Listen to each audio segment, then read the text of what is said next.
Assalamualaikum warahmatullahi wabarakatuh.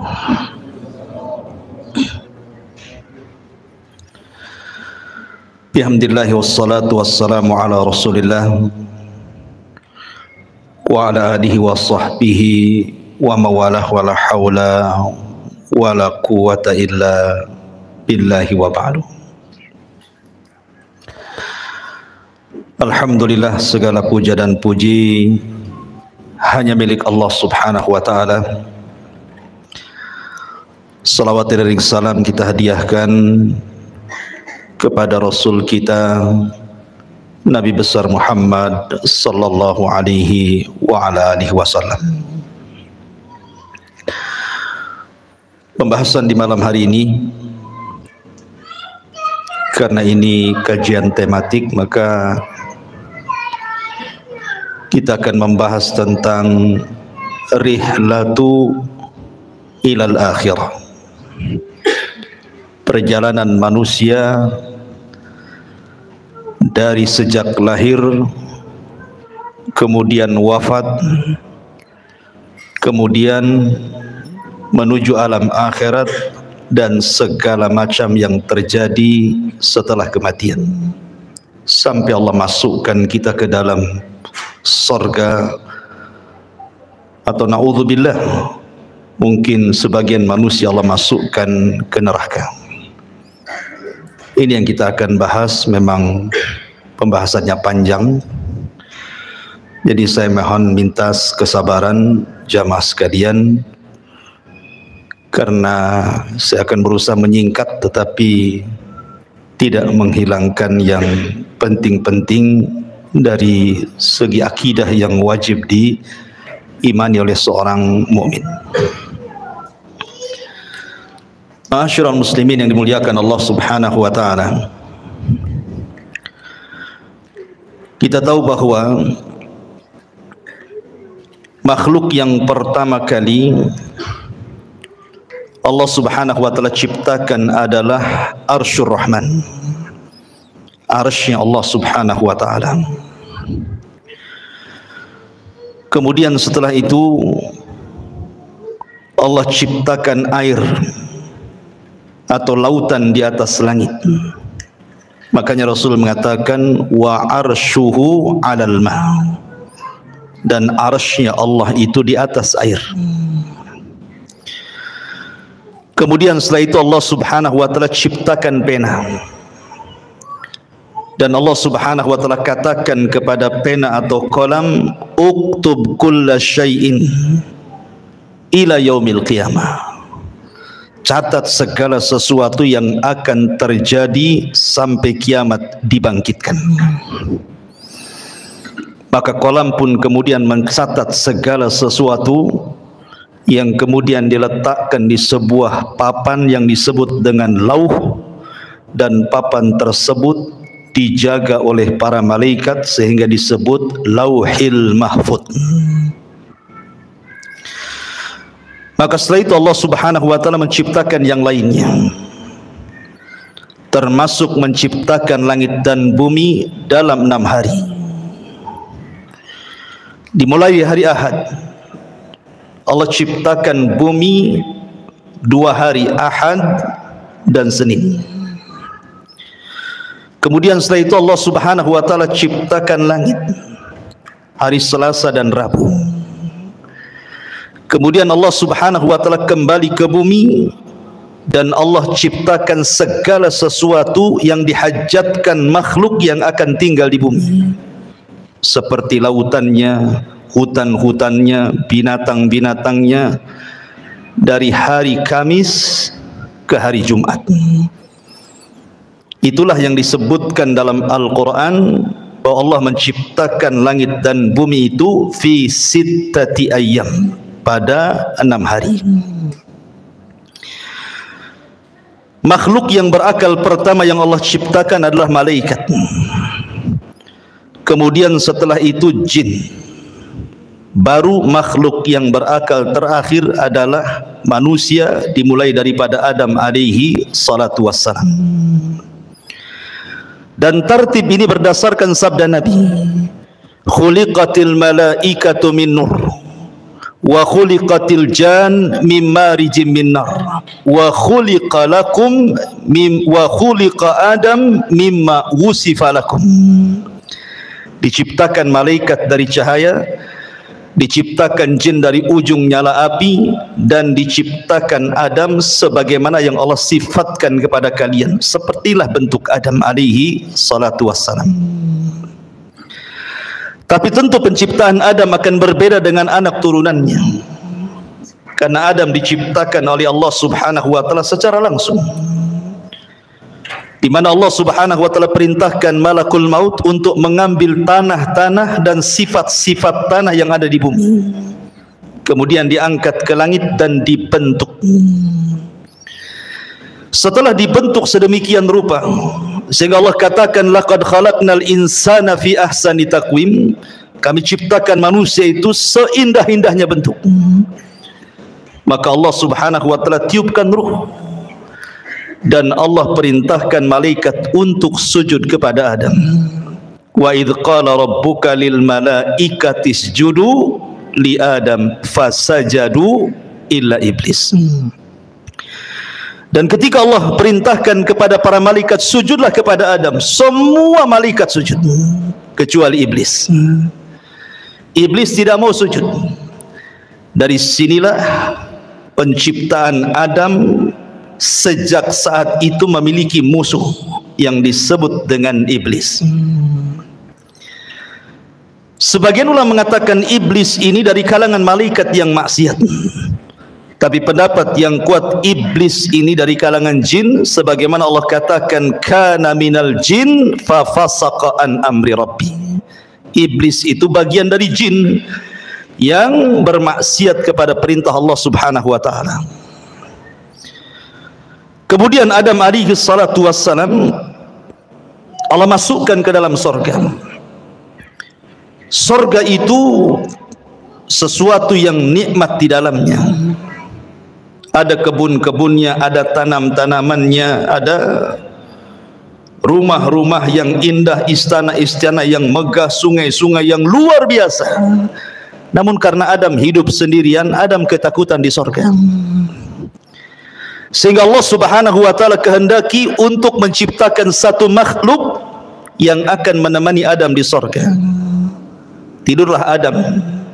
Tiba-tiba Allah ambil tulang rusuk yang paling atas, yang dekat jantung, yang paling bengkok sebelah atas, kemudian diciptakan Hawa dari tulang itu. Makanya Rasul mengatakan khuliqatil mar'atu min dila'in. Manusia, wanita itu diciptakan dari tulang rusuk yang paling atas, yang paling bengkok, yang dekat dengan jantung. Tiba-tiba Adam bangun, rupanya di sampingnya ada Hawa. Adam kaget dan mengatakan, man anti, siapa anda? Maka wanita ini mengatakan, ana Hawa. Hawa itu oksigen artinya. Kenapa disebut Hawa? Karena dicipta dari benda yang hidup. Adam itu makhluk yang hidup. Hawa tercipta dari Adam, maka disebut Hawa. Kemudian Adam mengatakan, untuk apa engkau ciptakan? Untuk apa Allah ciptakan dirimu? Hawa mengatakan, untuk menjadikan ketenangan bagimu. Dari sini Allah katakan, wa min ayatihi an khalaqa lakum min anfusikum azwaja litaskunu ilaiha wa ja'ala bainakum mawaddatan wa rahmah inna fi dzalika laayatin liqaumi yatafakkarun. Kalau dengar ayat ini rasanya ingat waktu kawinnya. Dan ini ayat yang biasa dibaca orang kalau menikah ya. Khutbah nikahnya mesti baca ayat ini. Wa min ayatihi, dan dari tanda-tanda kebesaran Allah, an khalaqalakum, Allah menciptakan kalian. Min, dari ciptaan ini Allah ciptakan yang lainnya azwaja, menjadi berpasang-pasangan. Untuk apa pasangan diciptakan? Litaskunu ilaiha, supaya memberikan ketenangan. Di mana suami tenang dengan istrinya, istri tenang dengan suaminya. Makanya orang yang tidak pernah menikah nggak akan tenang. Tenang-tenangnya pun tidak akan tenang dia. Gimana? Masak-masak sendiri kan itu. Nyuci-nyuci sendiri, gimana bisa tenang? Ya. Nggak akan tenang. Dan ketenangan itu mukjizat dari Allah Subhanahu wa taala. Dengan ketenangan itu lahirlah mawaddatan warahmah. Timbul rasa cinta, timbul pula kasih sayang di situ. Padahal sebelumnya tidak saling mengenal. Terkadang main jodoh-jodohan saja tuh. Tapi dari sini Allah ciptakan Hawa untuk Adam supaya Adam tenang di sorga. Tapi dengan hikmah Allah Subhanahu wa taala yang Allah kehendaki, yang sudah dicatat di Lauhil Mahfuz, Adam pun harus melakukan satu maksiat di sorga. Ketika Allah Subhanahu wa taala katakan wala taqraba hadhihi syajarah, jangan dekat-dekat pohon ini.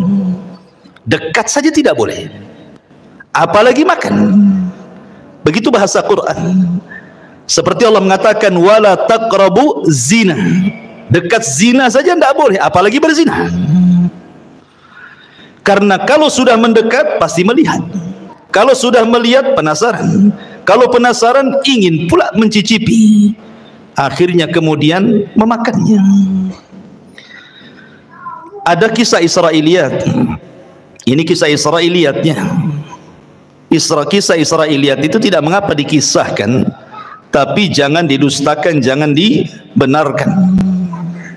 Makanya Rasul mengatakan hadithu an Bani Israil wala haraj. Tidak mengapa kisahkan Bani Israel kalau itu tidak bertentangan dengan syariat Islam. Adam itu tidak memakan buah sampai habis, tidak. Dia hanya nyicipi sedikit saja. Ketika kemudian sampai di tenggorokan, Adam ingat. Maka keselaklah Adam. Makanya setiap laki-laki pasti ada hulkumnya di sini. Ada yang benjolan di sini kan? Ya, itu karena Adam keselak katanya. Keselak buah itu di sini, buah khuldi. Adapun Hawa habis pula dia. Wah, beda pula laki-laki dengan perempuan. Biasanya perempuan agak rakus ya. Habis dia. Dengan sebab itulah maka Allah Subhanahu wa taala uji Hawa dengan keluar darah haid. Dari situlah maka keturunannya para wanita pasti setiap bulan akan keluar darah haid. Ini kisah Israiliyat. Maka kemudian Allah Subhanahu wa taala murka. Kemudian Allah Subhanahu wa taala usir Adam, Hawa dan iblis. Dan Allah katakan kulnah bitu minha jami'ah, keluar kalian semua dari sorga. Hei Adam, hei Hawa, hei iblis, keluar. Fa imma ya'tiyannakum minni hudan fala khaufun alaihim walahum yahzanun. Kelak setelah kalian bertiga di bumi, kami akan turunkan petunjukku. Maka siapa yang mengikuti petunjukku tidak akan merasa takut dan tidak akan bersedih hati. Dalam ayat yang lain, fala yadhillu wala yashqa, tidak akan tersesat dan tidak mungkin celaka. Dengan takdir Allah, iblis diturunkan di lautan, Adam diturunkan di Sri Lanka, dan Hawa diturunkan di Jeddah. Maka iblis membuat istananya di atas air. Kemudian Adam harus berjalan entah berantah ke mana. Begitu juga Hawa, tidak dijelaskan waktunya. Tiba-tiba kemudian keduanya berjumpa di Muzdalifah. Kemudian keduanya pun akhirnya sampai di Arafah. Disebut Arafah karena Adam mengetahui Hawa dan Hawa pun mengenali Adam, maka disebut Arafah. Arafah itu artinya mengetahui. Maka dari situlah Allah ajarkan satu kalimat, kalimat yang siapapun membacanya gugur semua dosanya. Apa kalimatnya? Rabbana zalamna anfusana wa illam taghfir lana wa tarhamna lanakunanna minal khasirin. Inilah kalimat yang pertama diucap di kolong langit. Adam dan Hawa diajarkan kalimat ini, fatalaqqa Adam min rabbihi kalimat. Rabbana zalamna anfusana ya Rabb, kami telah mendolimi diri-diri kami. Kalau engkau tidak merahmati dan tidak mengampuni dosa kami, tentu kami termasuk orang-orang yang merugi.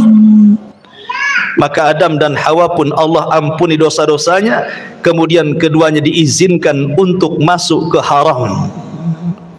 Maka Adam pun menetap di tempat yang di situ dibangun Ka'bah hari ini. Itulah tempat pertama di bumi Allah diibadahi oleh manusia. Disitulah Adam beribadah bersama Hawa. Kemudian Allah Subhanahu wa taala takdirkan Adam berhubungan dengan Hawa. Dari sini anak turunan Adam penciptaannya berbeda. Sebagaimana hadis Abdullah ibn Mas'ud radhiyallahu anhu, ketika Allah Subhanahu wa taala menciptakan manusia, pertama kali Allah pertemukan air sperma, kemudian masuk ke rahim perempuan, maka 40 hari menjadi segumpal nutfah sperma. Kemudian 40 hari berikutnya menjadi segumpal darah. Kemudian 4 hari berikutnya menjadi segumpal daging. Kemudian terangkailah badan manusia. Artinya kalau sudah 4 bulan sudah berbentuk tuh. Mana kepalanya, mana tangannya, mana badannya, mana kakinya, di USG pun tahu kelaminnya sekarang.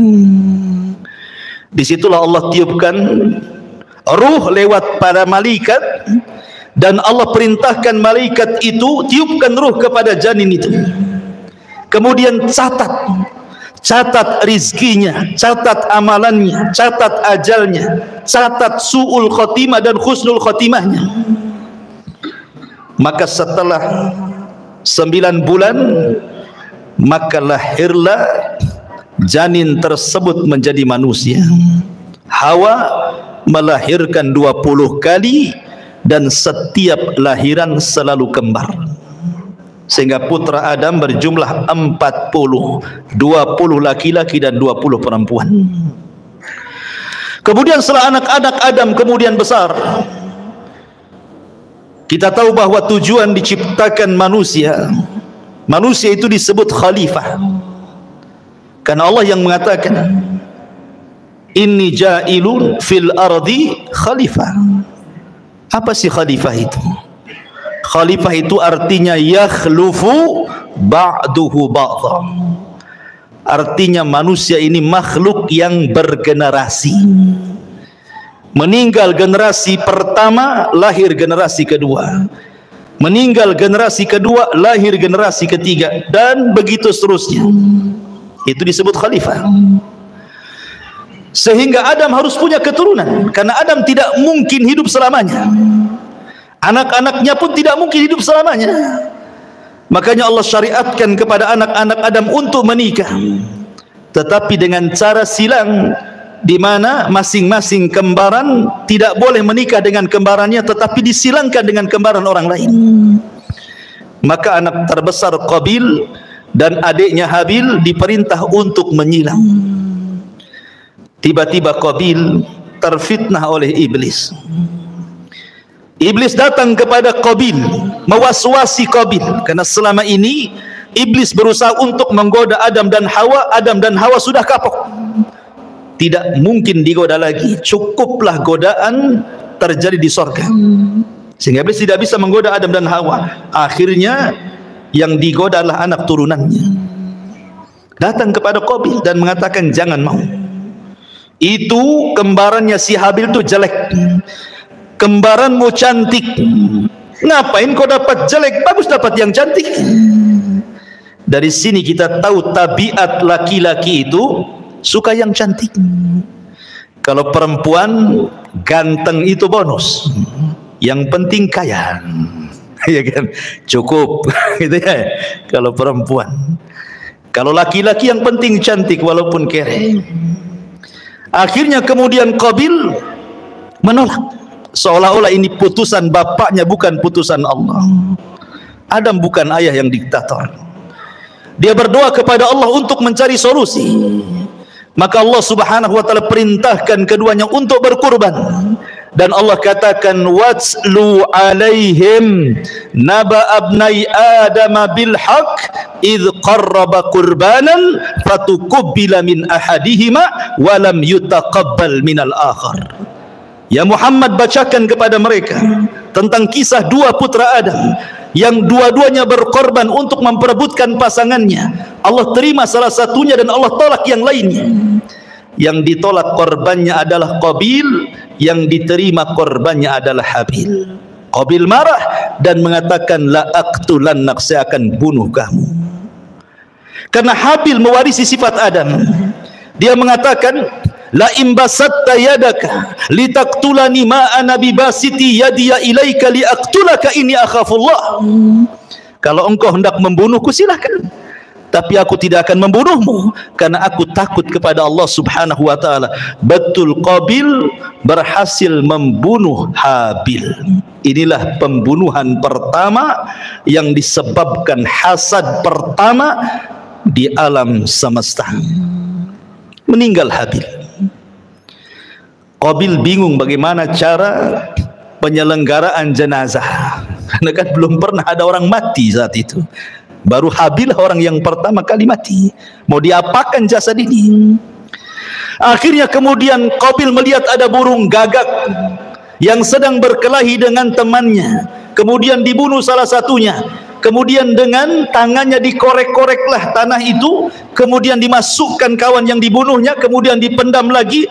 Kata Qabil, duhai kiranya aku bisa mengambil pelajaran dari gagak itu. Akhirnya dia pun menguburkan abangnya Habil seperti menguburkan burung gagak yang membunuh temannya. Singkat cerita, Adam pun sedih, maka Qabil pun mengambil kembarannya kemudian berpisah dari kelompok Adam. Adam di atas perbukitan, Qabil pun membawa pasangannya ke lembah yang ada di bawah. Terjadilah dua kelompok, kelompok atas perbukit dan kelompok bawah di lembah. Maka kemudian Adam pun meninggal, Hawa pun meninggal. Maka wasiat-wasiat Adam terus akhirnya ditanamkan di anak didiknya sampai kepada Allah angkat Nabi kedua setelah Adam, namanya Syith. Syith inilah yang menjaga kabilah Adam. Sementara tidak diutus Nabi kepada kabilah Qabil. Rusaklah Qabil dan semua anak cucunya. Dari sini terjadi antara hak dan yang batil sudah ada. Tapi ingat, belum terjadi kesyirikan di zaman itu. Mereka masih menyembah Allah, cuman rusak moralnya saja.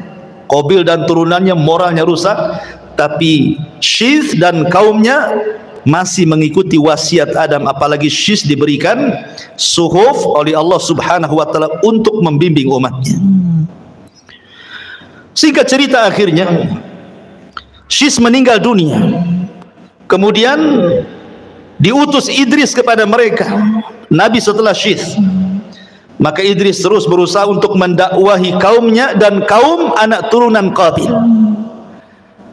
Sampai akhirnya era Nuh alaihi salatu wassalam.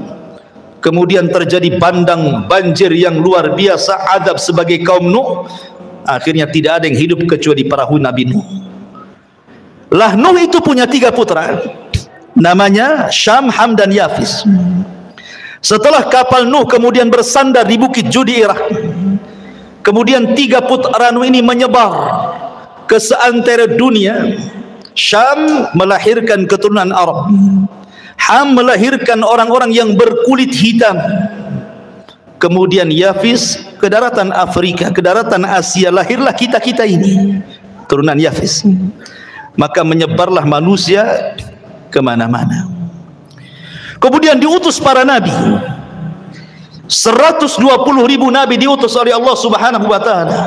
315 rasul Allah utus ke permukaan bumi. Walaupun Al-Quran hanya mencatat 25 nabi dan rasul, 18 nama diantaranya tercantum dalam satu surat, suratul An'am, dan lebihnya tersebar di beberapa ayat di beberapa surat dalam Al-Quran, sehingga genap menjadi 25 nabi dan rasul. Itu yang kita kenal.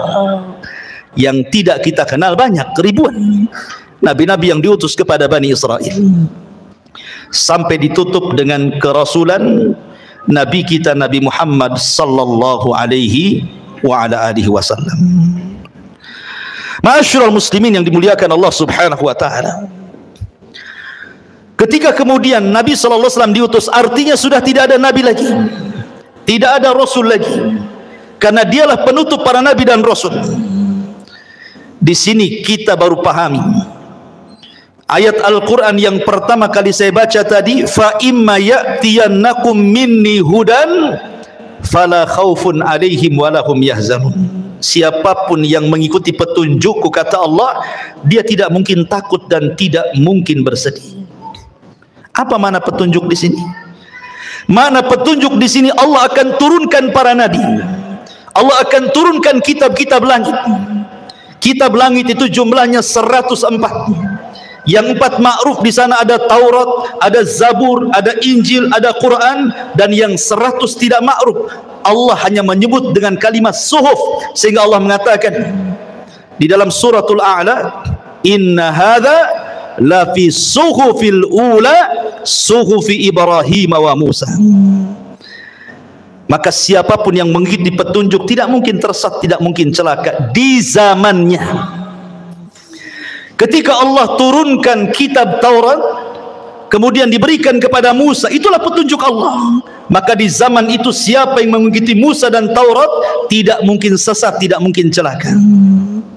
Kemudian datang era Zabur dan Daud, maka siapapun yang mengikuti Zabur dan juga Daud di zamannya, maka mereka tidak mungkin sesat dan celaka. Kemudian datang era Injil dan Isa, maka siapapun yang mengikuti Injil dan Isa di zamannya tidak mungkin sesat dan celaka. Kemudian yang terakhir Allah turunkan Al-Quran, dan Allah utus Nabi kita Muhammad sallallahu alaihi wasallam. Maka siapapun yang mengikuti Nabi sallallahu alaihi wasallam dan Al-Quran, fala yadhillu wala yasqa, tidak mungkin sesat dan celaka. Tetapi setiap para nabi diutus kepada kaumnya, hanya nabi kita diutus kepada seluruh manusia, jinnya dan manusianya. Wa ma khalaqtul jinna wal insa illa liya'budun. Ma'asyiral muslimin yang dimuliakan Allah Subhanahu wa taala, kondisi manusia, Allah Subhanahu wa taala berfirman dalam Al-Quran, inna sa'yakum lasyatta, inna sa'yakum lasyatta, fa amma man a'ta wattaqa wa saddaqa bil husna fasanuyassiruhu lil yusra, wa amma man bakhila wastagna wa kadzdzaba bil husna fasanuyassiruhu lil usra. Kehidupan manusia akan berbeda-beda karena Allah mengatakan inna sa'yakum lasyatta, usaha kalian itu berbeda-beda. Ada yang dalam hidupnya manusia ini betul-betul di atas ketaatan, tidak pernah maksiat kepada Allah, dia melaksanakan perintah Allah dan menjauhi larangan, dia berusaha untuk menghalalkan yang Allah halalkan dan menjauhi yang diharamkan Allah. Maka orang-orang yang seperti ini hidup sesuai dengan asal penciptaan manusia. Wa ma khalaqtul jinna wal insa illa liya'budun. Tetapi ada manusia itu yang cenderung kufur. Mereka tidak melaksanakan perintah, cenderung melanggar larangan, menghalalkan yang diharamkan, mengharamkan yang dihalalkan. Maka mereka orang-orang yang celaka. Begitulah manusia.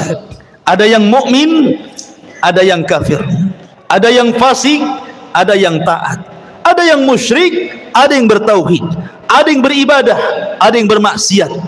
Begitulah macam-macam manusia. Allah katakan, ya ayyuhal insan innaka kadihun ila rabbika kadhan famulaki. Wahai manusia, engkau akan bekerja dengan lelah dan letih. Untuk apa? Ila rabbik, menuju Tuhanmu, kadhan dengan keletihan, famulaki, dan engkau akan berjumpa dengan Allah Subhanahu wa taala.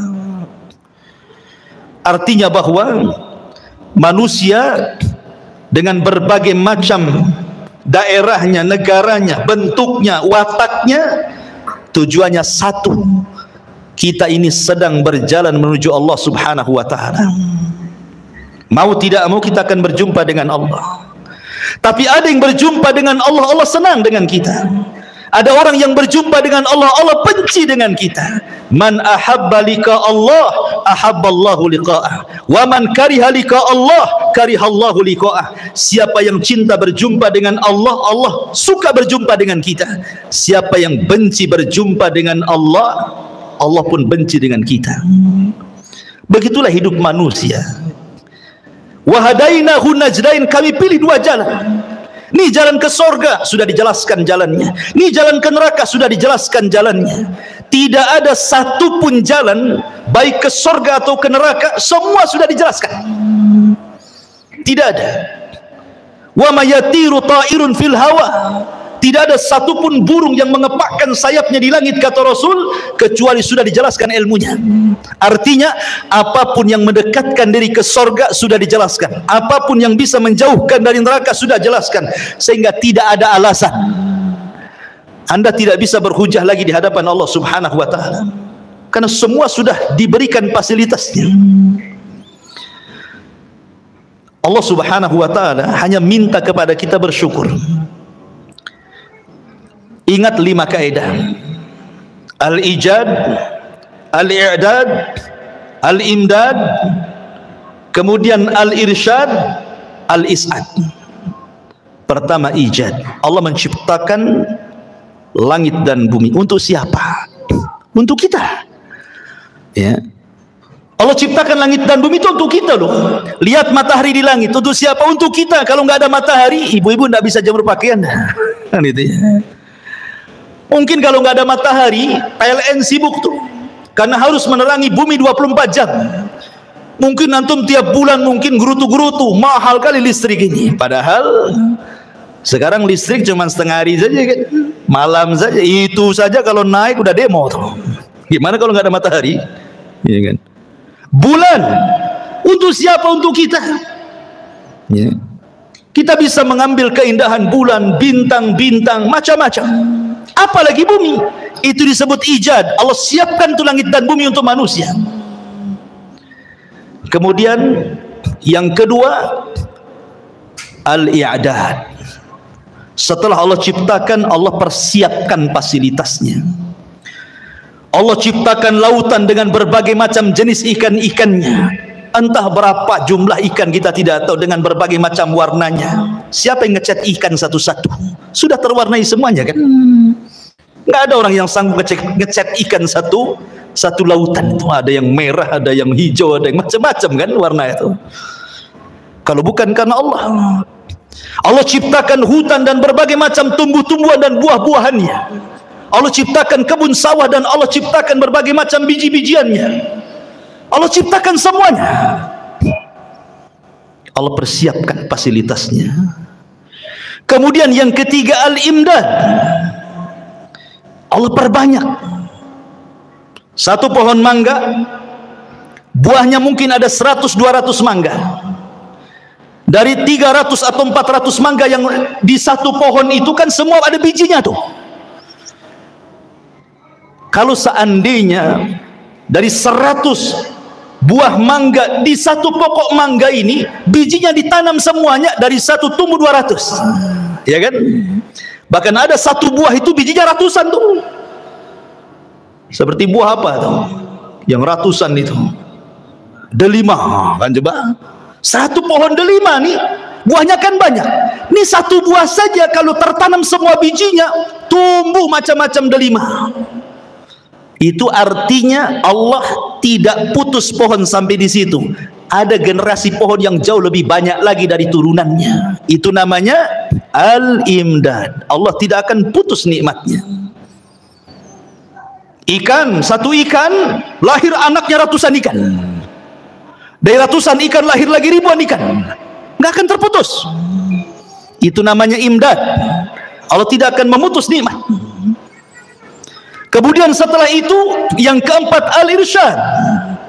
Allah arahkan manusia, mana ikan yang bisa dimakan, mana yang tidak, mana buah yang bisa dimakan, mana yang tidak, mana daun-daunan yang bisa dilalap, mana yang tidak. Mana yang bisa dijadikan obat, mana yang tidak. Mana yang mengenyangkan, mana yang tidak. Irsyad diarahkan, karena tidak semua bisa dimakan kan. Baru yang terakhir al-is'ad, manusia dapat mengambil faedahnya. Dengan makan ini jadi kenyang, makan itu jadi kenyang, minum ini jadi sehat, minum itu jadi hilang penyakit. Bahagia manusia. Allah itu sudah memberikan nikmat segalanya. Makanya Allah mengatakan fabi ayyi ala'i rabbikuma tukadziban. Nah, nikmat mana lagi yang akan kau dustakan? Nikmat mana lagi? Enggak ada ceritanya orang kelaparan kalau dia mau usaha. Orang tinggal datang ke sungai mancing dapat ikan dia. Sungai itu kan bukan milik orang. Lautan bukan milik orang. Bawa perahu nelayan tuh memanggil, ada tiketnya masuk lautan? Nggak bisa, nggak ada. Mungkin di tengah lautan ada malaikat, kau bayar dulu baru kau. Nggak ada, ya kan? Anda tanam biji di sawah tuh, tinggal nunggu saja. Allah yang menghidupkan, bukan antum suruh niup-niup dia tumbuh, kan gitu ya. Tumbuh sendiri, kita tawakal saja tuh. Padi tumbuh, jagung tumbuh, semua tumbuh kan gitu. Siapa yang menumbuhkan? Allah. Allah hanya minta satu, la in syakartum la azidannakum. Kalau kalian bersyukur, ku tambah. Dengan apa cara bersyukurnya? Kita disuruh untuk beribadah, itu saja. Disuruh untuk beribadah, itulah syukurnya. Makanya Allah mengatakan falyabudu rabb hadzal bait alladzi at'amahum min ju'in wa amanahum min khauf. Allah sudah berikan rasa kenyang dari rasa lapar. Allah sudah berikan rasa tenang dari rasa ketakutan. Allah hanya minta falyabudu rabb hadzal bait, sembah Rabb pemilik Ka'bah ini, Allah, itu saja. Tetapi ada manusia yang syukur, ada juga yang ingkar. Itulah manusia. Memang manusia diciptakan seperti itu. Ma'asyiral muslimin yang dimuliakan Allah Subhanahu wa taala. Allah Subhanahu wa taala tidak akan mengekalkan dunia. Dunia ini ada batas waktunya. Sejak zaman Adam alaihi salatu wassalam sampai diutusnya Nabi kita yang mulia alaihi salatu wassalam, artinya usia bumi itu semakin dekat dari kehancurannya. Karena Rasul yang mengatakan buistu ana was-sa'ah kahataini, diutusnya aku dengan tegaknya hari kiamat seperti ini. Rasul menegakkan syababah, telunjuk dengan jari tengah kemudian merapatkannya, artinya dekat sekali waktunya. Dan Allah Subhanahu wa taala Maha Adil. Allah tidak langsung sekonyong-konyong mendatangkan kiamat, tidak. Allah tidak mendatangkan kiamat langsung tiba-tiba digempakan satu dunia, tidak. Allah itu adil, rahim kepada hamba-hambanya. Diberikan kesempatan untuk tobat, diberikan kesempatan untuk masuk surga dengan dikirim tanda-tanda kiamat kecil. Dan 90% lebih tanda-tanda kiamat kecil itu hampir semua sudah terjadi dan kita bisa saksikan setiap hari ada. Hanya mungkin 10% saja yang belum terjadi. Ya kurang lebih seperti itu. Artinya 90% sudah terjadi sejak zaman Nabi sampai hari ini. Karena tanda-tanda kiamat kecil itu ada yang terjadi di zaman Nabi dan tidak akan terulang. Seperti terbelahnya bulan, itu di zaman Nabi saja, nggak mungkin terulang lagi. Ya. Kemudian diutusnya Rasul dan meninggalnya Nabi sekali saja, nggak mungkin Nabi dihidupkan lagi. Tapi ada tanda-tanda yang terus dari zaman Nabi sampai hari ini akan terulang, seperti perzinahan, minum khamr, perjudian, dan begitu seterusnya. Tapi ada tanda-tanda kiamat kecil yang belum terjadi dan pasti terjadi. Dan ada tanda-tanda kiamat kecil yang diselipkan di antara tanda-tanda kiamat besar. Apabila semua tanda-tanda kiamat kecil, ikhwan, sudah ada, sudah terjadi, maka Allah Subhanahu wa taala akan kirim tanda-tanda alamatus sa'atil kubra, tanda-tanda kiamat besar. muqaddimahnya dengan khurujul Mahdi, keluarnya Imam Mahdi. Kemudian setelah itu khurujul Dajjal, keluar Dajjal. Dajjal ini akan keluar selama 40 hari. Satu hari sama dengan setahun, hari kedua sama dengan sebulan, hari ketiga sama dengan sepekan, dan hari keempat sama dengan hari-hari waktu yang kita lalui. Sampai sahabat bertanya Rasul, yang satu hari bagikan satu tahun, cemana solatnya? Maka Rasul mengatakan, solatlah dengan cara mengira-ngira waktu. Oh, kalau dari asar ke maghrib sekian jam, berarti masuk waktu maghrib. Dari maghrib ke isya, oh cuma 2 jam, berarti masuk waktu isya. Karena 1 tahun lama, ikhwan. Dan dari sini menunjukkan Dajjal itu bukan hanya masuk ke daerah-daerah yang normal waktunya, tetapi juga masuk ke daerah-daerah kutub yang terkadang satu harinya lama sekali. Artinya tidak ada satu tempat kecuali diinjak Dajjal, kecuali Mekah dan Madinah. Kemudian Isa bin Maryam turun, diapit dengan 2 malaikat di menara putih sebelah timur Damaskus. Kemudian akan bergabung dengan tentara Al-Mahdi di Bukit Tur dan memerangi Dajjal. Dan Isa berhasil membunuh Dajjal, mematahkan salib, membunuh babi, dan berhukum dengan hukum keadilan. Banyak orang masuk Islam sebelum wafatnya Isa bin Maryam. Kemudian setelah Dajjal, fitnah Dajjal hilang, datang fitnah yang ketiga. Tanda-tanda kiamat besar, khuruju Ya'juj wa Ma'juj, keluar Ya'juj dan juga Ma'juj, 2 kabilah besar turunan Yafis ibn Nuh yang dahulu pernah dibenteng oleh Dzulqarnain. Tiba-tiba kemudian gerbangnya pecah, mereka pun keluar min kulli hadabin yansilun, bagaikan bah air yang terjun dari ketinggian, saking banyaknya. Sehingga ketika rombongan yang pertama keluar melintasi danau Tiberias, mereka pun minum dari danau itu. Kemudian rombongan yang terakhir bingung karena airnya habis diminum Ya'juj wa Ma'juj. Kata yang terakhir, tadi barusan ada air, kemana air itu? Maka Ya'juj dan Ma'juj, setiap yang melewati hijau pasti akan kering, yang basah pasti kering. Fitnahnya luar biasa. Dia akan membunuh ras di luar kelompoknya. Dan jumlah mereka satu dari kita 999 dari mereka. Makanya Rasul mengatakan, kau tidak bisa menghadapinya.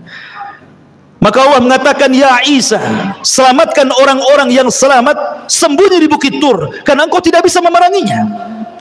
Akhirnya kemudian Ya'juj wa Ma'juj merusak di permukaan bumi, membunuh orang di luarasnya. Akhirnya dia sombong, kemudian mengatakan, qatalna man fil ardi sanaqtuluhu man fis sama, katanya. Aku sudah bunuh semua orang yang ada di bumi, sekarang yang di langit ku bunuh, katanya. Saking sombongnya. Akhirnya panahnya diarahkan ke langit, tombaknya diarahkan ke langit. Maka Allah mengatakan, wa makaru makran wa makarna makran wallahu khairul makirin.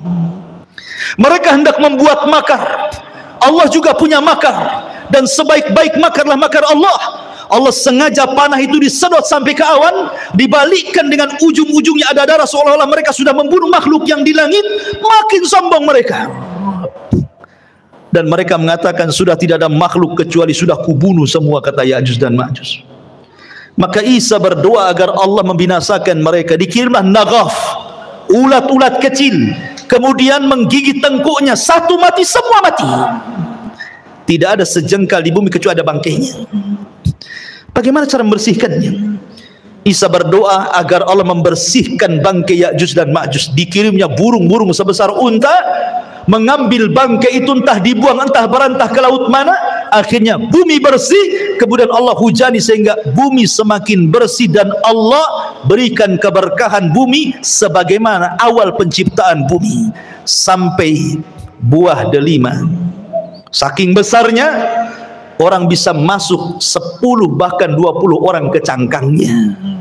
Segede apa tuh delimanya? Berarti kalau makan durian, gede kali durian tuh. Ya kan, satu buah durian 20 orang udah kenyang, ke kulitnya aja masuk orang tuh. Allah berkahi itu. Kemudian Isa pun diwafatkan. Maka berlalulah 3 tanda kiamat besar. Khurujud Dajjal, nuzulu Isa, khuruju Ya'juj wa Ma'juj. Kemudian datang tanda-tanda alamat besar. Apa itu? Keluar dukhan, asap yang tebal dari langit, yang tidak jadi pada Ramadan kemarin. Ini dukhan. Dukhan ini alamat tanda kiamat besar. Dan itu tanda-tanda langit, bukan tanda-tanda bumi. Dukhan itu datang dari langit. Bukan karena orang bakar hutan kemudian asapnya naik ke langit jadi dukhan. Memang sudah ada asap di langit tebal hitam. Siapapun yang menghirupnya, kalau dia seorang mukmin paling tinggi bersin, sudah sakit kepala, demam. Tetapi kalau yang menghirupnya orang kafir, munafik, pelaku dosa besar, maka mereka akan merasakan kesakitan yang luar biasa, mengeluarkan darah dari telinga, hidung dan matanya, saking sakitnya. Akhirnya mereka berdoa, Allahumma kshif annal adzab, ya Allah tolong hilangkan azab ini, kami akan bertobat. Akhirnya Allah pun hilangkan. Bertobat? Tidak juga bertobat. Ketika mereka tidak mau juga kunjung bertobat, yang beriman tetap dengan keimanannya, yang kafir tetap dengan kekafirannya, yang fasik tetap dengan kefasikannya, apa yang terjadi? Allah subhanahu wa ta'ala takdirkan tiba-tiba matahari terbit dari arah barat. Ketika manusia tertidur pulas di malam hari, kemudian terbangun di pagi hari. Biasa orang-orang yang beriman, mereka bangun subuh, kemudian mereka ke masjid, kemudian mereka sholat subuh. Coba tenangkan anak-anak di belakang itu. Ya. Ketika kemudian orang-orang yang beriman bangun di waktu subuh, ya biasa mereka bangun kemudian sholat subuh. Tetapi orang-orang kafir, fasik, munafik masih terlelap tidur. Sampai waktu sudah pagi, harusnya matahari terbit, matahari tak kunjung terbit. Ditunggu sampai waktu zuhur, tidak terbit juga. Ditunggu sampai waktu asar, tidak terbit juga. Harusnya ketika matahari terbenam, tiba-tiba muncul. Harusnya matahari itu terbenam, tiba-tiba muncul. Inilah yang disebut dengan keluarnya matahari dari arah barat itu. Dan itu terjadi 3 hari berturut-turut. Semua manusia menangis, semua manusia menyesal. Orang-orang yang menyembah berhala, dibuang berhalanya. Apa manfaat membuang berhala? Ustadz sudah resign, tidak jadi ustadz lagi, karena percuma berdakwah. Tobat sudah ditutup, karena pintu tobat itu akan diterima di 2 waktu. Pertama, nyawa belum sampai di tenggorokan. Yang kedua, matahari sudah belum terbit dari arah barat. Kalau sudah nyawa di tenggorokan, matahari terbit dari arah barat, maka Allah mengatakan, la yanfa'u imanukum, tidak akan bermanfaat iman kalian. Tidak akan bermanfaat iman kalian. Lalu apa gunanya bertobat? Maka kemudian setelah 3 hari, Allah munculkan dabatun minal ard, binatang yang muncul dari perut bumi bisa bicara. Dalam hadis yang lemah, ada yang mengatakan kisah Israiliyat, tangan kanannya memegang stempel Nabi Sulaiman dan tangan kirinya membawa tongkat Nabi Musa. Setiap berjumpa dengan orang mukmin distempel dahinya, bercahaya mukanya. Setiap berjumpa dengan orang kafir dipukul dengan tangan kiri dengan tongkat Musa, gosong semua wajahnya. Dari situ hilang nama, yang ada hanya kalimat mukmin dan kafir. Dan tidak tersinggung kalau ada orang dikatakan mau kemana min, mau ke pasar fir, nggak tersinggung. Kalau sekarang tersinggung. Orang kafir kita kafirkan saja, orang Islam tersinggung. Jangan dibilang kafir, bilang non muslim katanya. Kan itu ya. Nanti di akhir zaman loh, orang mukmin mengkafir-kafirkan orang kafir, nggak tersinggung. Kenapa pula orang sekarang tersinggung? Gitu kan aneh gitu ya. Kafir itu ada bahasanya dalam Quran, lam yakunil ladzina kafaru. Siapa kafaru? Min ahlil kitab. orang Yahudi dan Nasrani. Kalau Allah katakan Yahudi kafir, kita katakan kafir. Kalau katakan Nasrani kafir, kita katakan kafir. Harus dikatakan apa lagi? Allah yang mengatakannya, kita kan hanya mengikuti apa yang Allah katakan. Kecuali kalau Allah tidak kafirkan, Anda kafirkan, nah itu jangan. Kok Anda ini masuk ke Khawarij namanya, mengkafir-kafirkan yang bukan orang kafir, akhirnya sampai mengebom sana sini jadinya. Itu manhaj takfir, tidak boleh. Ya. Maka setelah kemudian tidak ada satupun manusia kecuali stempel oleh dabatul ar ini, binatang yang melata yang bisa bicara ini. Binatang ini tidak membunuh, dia hanya menstempel-stempel saja. Kemudian binatang ini pergi entah berantah, hilang. Kan ini tanda-tanda kiamat. Setelah itu kemudian muncul tanda-tanda yang keberapa? Yang ke-7. Pertama, Dajjal. Kedua, turunnya Isa. Ketiga, munculnya Ya'juj dan Ma'juj. Keempat, asap tebal dari langit Tuhan. Kelima, terbit matahari dari arah barat. Keenam, munculnya binatang yang melata yang keluar dari perut bumi dan bisa bicara dan menstempel manusia. Ketujuh, terjadi gempa besar dari arah timur yang bukan hanya merobohkan satu desa, satu negara dirobohkan gara-gara gempa itu. Kemudian yang ketujuh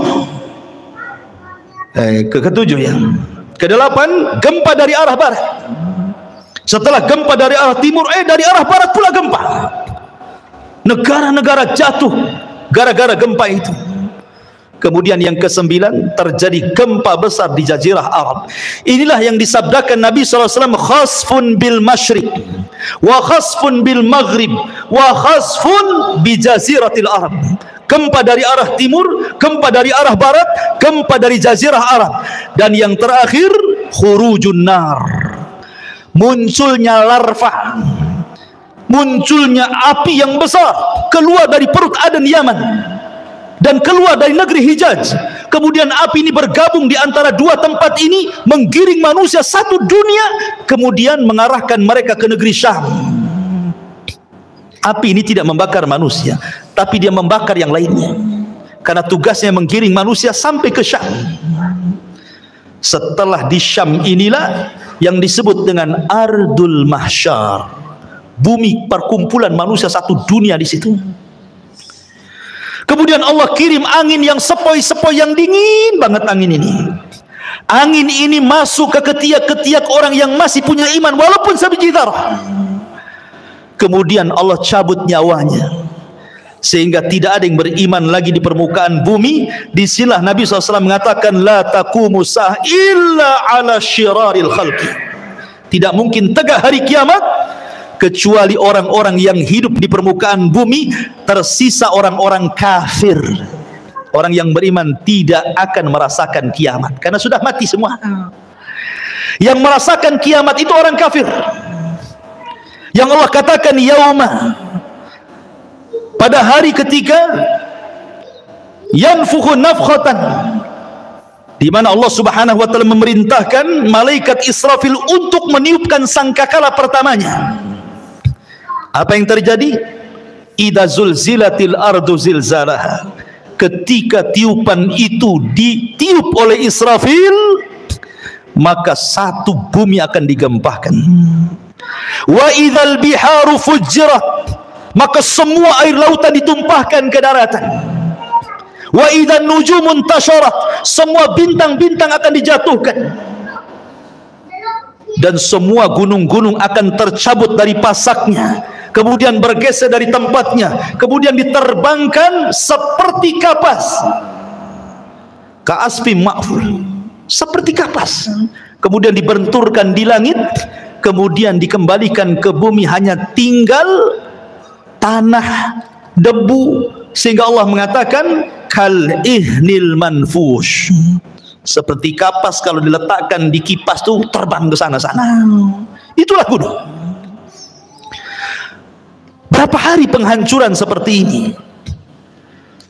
Lah ketika terjadi kiamat, penghancuran alam semesta, Maka Allah Subhanahu wa taala membuka seluruh pintu langit. Wa futihatis sama fakanat abwaba. Pintu langit dibuka semua. Semua malaikat keluar dari langit-langit itu. Karena langit akan digulung seperti kita menggulung kertas. Maka ketika betul-betul terjadi kiamat, Allah wafatkan semua para malaikat, Allah wafatkan semua jin, dan Allah wafatkan semua manusia. Tidak ada yang tersisa kecuali yang Allah Subhanahu wa taala izinkan untuk tidak dihancurkan pada hari kiamat. Seperti arsy, seperti kursi, seperti lauhil mahfud, seperti roh, seperti tulang ekor manusia, tidak dihancurkan, tapi semua dihancur-hancurkan. Berapa lama? Hadis Abu Hurairah radhiyallahu anhu mengatakan 40, tanpa menyebut 40 tahun, 40 bulan, 40 hari. Pokoknya 40 lah kata Abu Hurairah. Ya bisa 40 hari kehancuran alam semesta, bisa 40 bulan, bisa juga 40 tahun.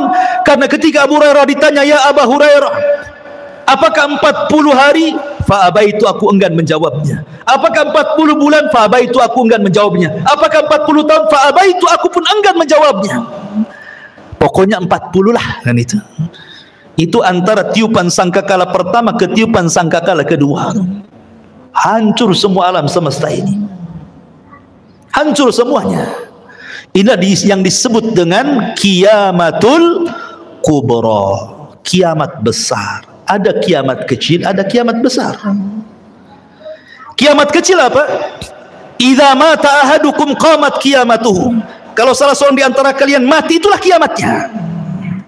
Tapi kalau kiamat besar bukan 1-2 orang mati, semua mati. Jinnya mati, malaikatnya mati, manusianya mati. Yang meniup sangkakala pun mati. Malaikat maut pun mati. Malaikat maut aja ikut mati. Ketika malakul maut datang kepada Allah Azza wa Jalla, dan Allah mengatakan, man abqait, siapa yang kau sisakan, kau tidak cabut nyawanya. Kata malaikat maut, tinggal Jibril, Mikail, Israfil. Kata Allah, cabut semuanya.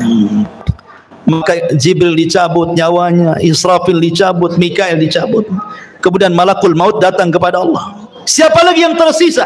Kata malakul maut, tidak ada ya Rabb illa abdukal fakir, kecuali hambamu yang fakir. Oh kalau gitu mati kamu katanya. Mati juga dia. Ya. Maka ketika 40, di angka 40 terjadi kehancuran yang luar biasa itu, sudah tidak ada makhluk yang berakal lagi.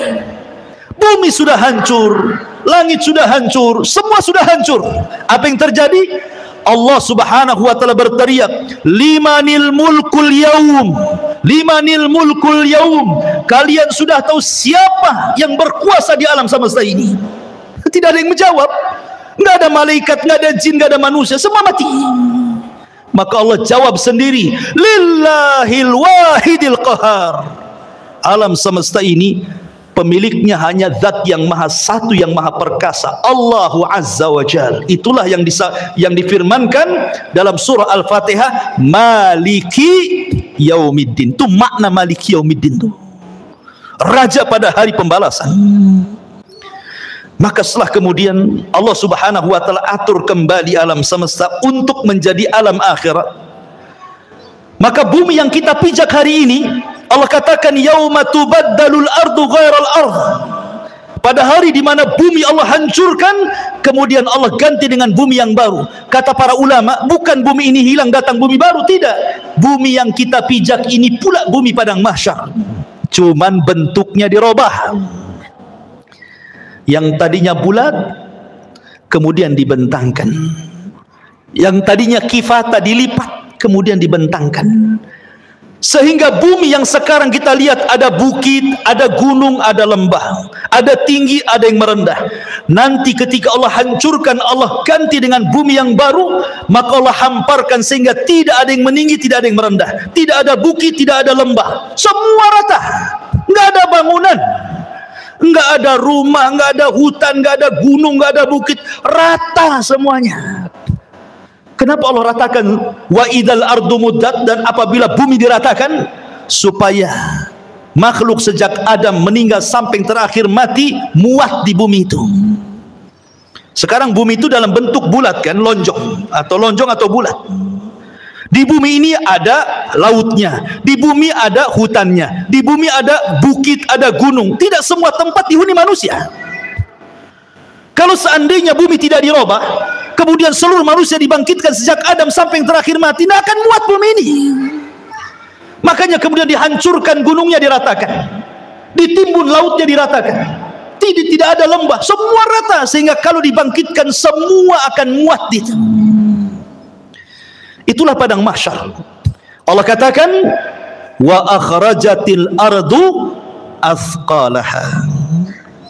Allah Subhanahu wa taala bangunkan malaikat Israfil untuk meniupkan sangkakalanya yang kedua. Ketika Israfil kemudian bangkit, kemudian meniupkan sangkakala keduanya, maka terjadilah yaumul ba'tsi wan nusyur, hari di mana manusia dibangkitkan kemudian dikumpulkan. Maka ketika itu Allah katakan, wa akhrajatil ardu athqalaha, kami keluarkan beban-beban bumi. Maksudnya manusia, bangkai-bangkai manusia itu semua terangkai kembali dari mana? Dari tulang ekor. Karena tulang ekor manusia tidak dihancurkan pada hari kiamat. Ketika Allah memerintahkan Israfil untuk meniup sangkakala yang kedua, dari tulang ekor setiap manusia itulah tercipta manusia kembali. Padahal sudah hancur dengan kiamat kan, tapi tulang ekor tidak hancur, karena dari situ Allah kembali ciptakan kita. Kemudian jasad itu dilempar ke permukaan. Bayangkan sejak zaman Adam sampai yang terakhir mati, itu jasad itu bergelimpangan di padang mahsyar. Maka Allah Subhanahu wa taala katakan, wa idzan nufus zuwijat, apabila ruh dilesatkan dari illiyin kalau ruhnya orang yang beriman, kemudian dilesatkan dari sijin kalau ruhnya orang kafir, kemudian masuk ke jasad-jasad mereka tanpa tertukar jasadnya. Nggak mungkin antum tertukar dengan kawan antum. Salah, ini badan antum di sini kok ruhnya masuk situ? Enggak, pasti akan pas ruh dengan jasad, ya itu juga. Ya. Disitulah manusia dibangkitkan. Ketika manusia dibangkitkan, orang-orang kafir ini digambarkan dalam surah Yasin, ya wailana man ba'atsana mim marqadina, katanya, duhai celaka kami, siapa yang membangunkan kami dari tidur-tidur kami ini? Maka mereka digambarkan seperti apa? Seperti larang. Al-qari'atu mal qari'ah wa ma adraka mal qari'ah yauma yakunun nasu kal farashil mabsus, seperti laron. Antum tahu laron? Laron ini kalau ada lampu maka dia akan mengejar lampu, dan mereka terbangnya tidak ada aturan, sehingga karena tidak ada aturan diterjang kawannya, besoknya jatuh semua, sayapnya tak kemana-mana. Begitulah kondisi manusia pada hari kiamat. Orang-orang kafir yang ke barat lari ke timur, yang dari timur lari ke barat, yang selatan lari ke utara, mereka tidak ada tujuan, seperti larang. Yauma yafirrul mar'u min akhihi wa ummihi wa abihi wa sahibatihi wa banihi likulli imri'in yauma idzin sya'nun yughni. Di mana orang lari dari saudaranya, lari dari ibu bapaknya, lari dari pasangan dan anak-anaknya. Semua manusia sibuk dengan sendirinya, kecuali orang-orang yang beriman. Dibangkitkan tidak lari. Di sampingnya sudah ada pasangan istri, suaminya, anak, ibu, kakek, semua.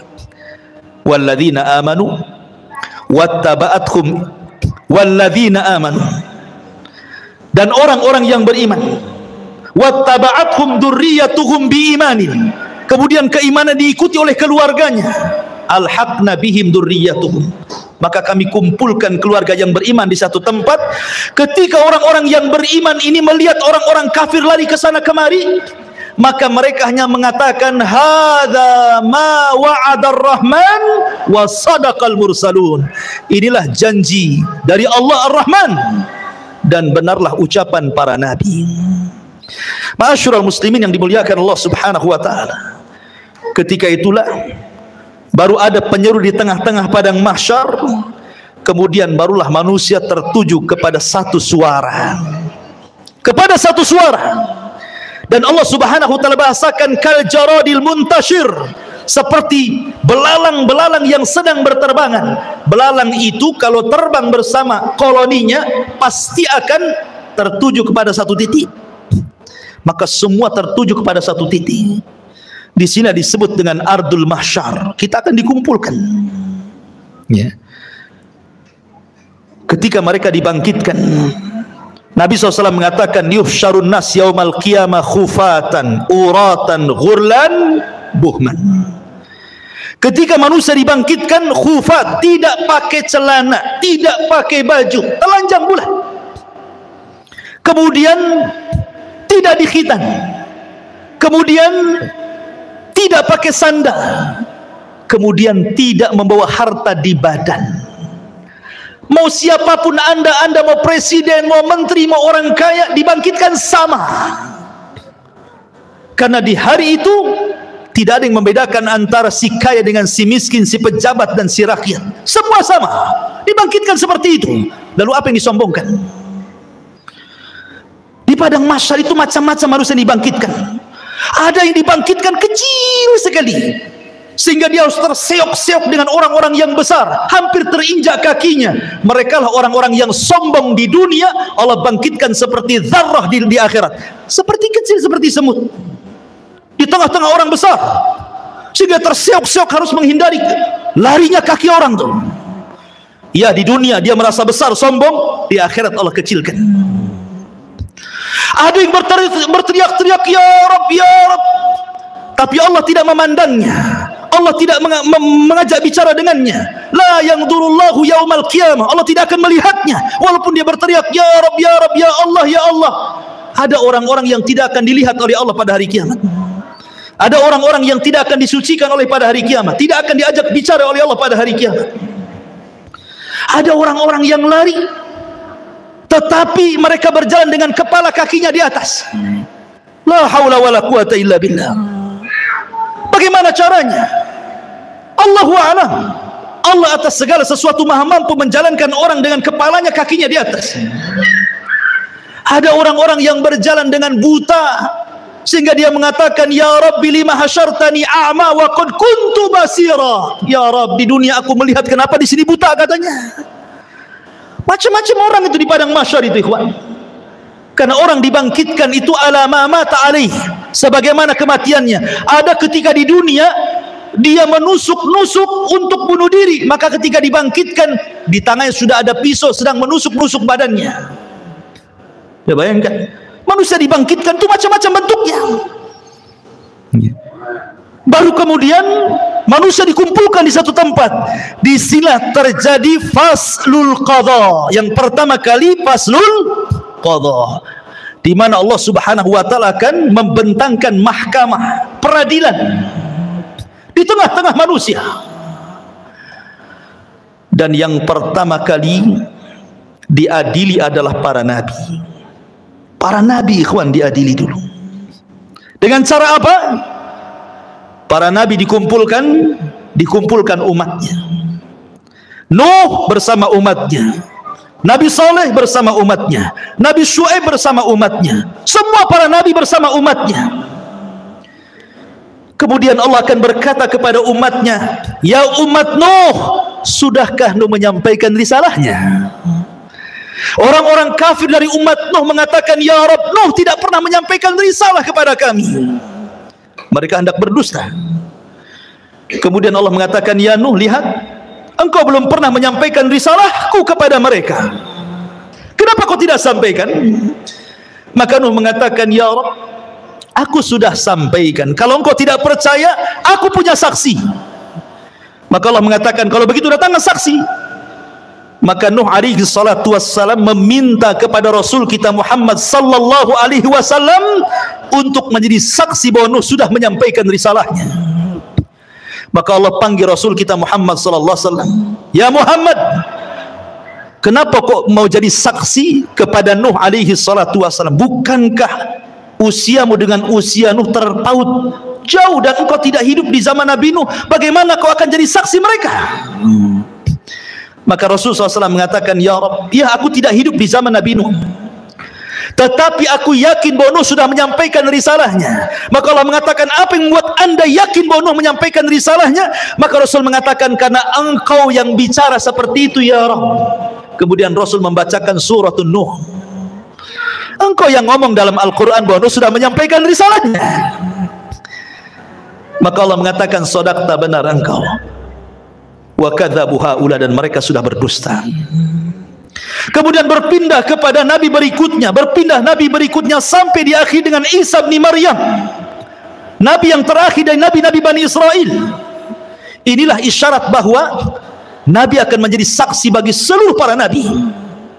Ketika nabi hendak rindu ingin mendengar Al-Quran, yang dipanggil siapa? Abdullah bin Mas'ud.